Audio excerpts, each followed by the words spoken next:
গাজা এক টুকরো ভূমি, অথচ পৃথিবীর সবচেয়ে আলোচিত, সবচেয়ে অবরুদ্ধ এলাকা।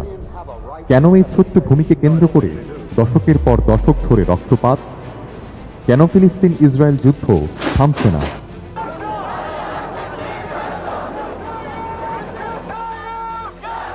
প্রথম বিশ্বযুদ্ধের পর ফিলিস্তিন চলে আসে ব্রিটিশ নিয়ন্ত্রণে। 1917 সালের বেলফোর ঘোষণাতে ব্রিটিশ প্রতিশ্রুতি দেয় এখানে একটি ইহুদি রাষ্ট্র গড়ে তোলা হবে। এরপর ইউরোপ থেকে হাজার হাজার ইহুদি অভিবাসী ফিলিস্তিনে আসতে শুরু করে। 1947 সালে জাতিসংঘ ফিলিস্তিনকে দুটি ভাগে বিভক্ত করার পরিকল্পনা নেয়, একটি ইহুদিদের জন্য, একটি আরবদের জন্য, আর জেরুজালেম রাখা হয় আন্তর্জাতিক নিয়ন্ত্রণে। ফিলিস্তিনিরা এই পরিকল্পনা মানেনি। 1948 সালে ইসরায়েল রাষ্ট্র ঘোষণা করার পরপরই শুরু হয় প্রথম আরব ইসরায়েল যুদ্ধ। 1948 থেকে শুরু হওয়া সেই সংঘাত আজও চলছে।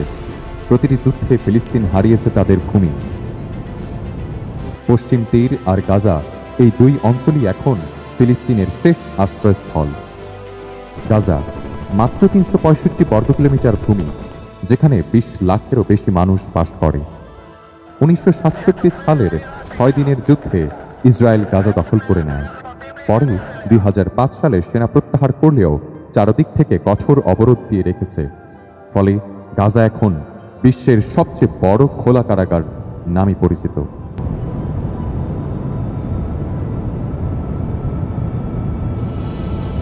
তবু গাজার মানুষের আছে নিজস্ব ইতিহাস ও ঐতিহ্য। ফিলিস্তিনি পোশাক, সূচিকর্ম, লোকসঙ্গীত, কবিতা আর খাবার সবই তাদের প্রতিরোধের অংশ। শিশুরা ধ্বংসস্তূপে খেলে, কিন্তু স্বপ্ন দেখে মুক্তি। ফিলিস্তিন ইসরায়েলের যুদ্ধের মূল কারণ একটাই, ভূমি দখল। ফিলিস্তিনি জনগণ আজও তাদের ঘর, মাটি আর স্বাধীনতার জন্য লড়ছে। গাজা আমাদের শেখায় বোমা দিয়ে মানুষ হত্যা করা যায়, কিন্তু একটি জাতির স্বপ্নকে হত্যা করা যায় না। গাজা আজ শুধু একটি শহর নয়, এটি প্রতিরোধের প্রতীক, মানবতার চিরন্তন প্রশ্ন।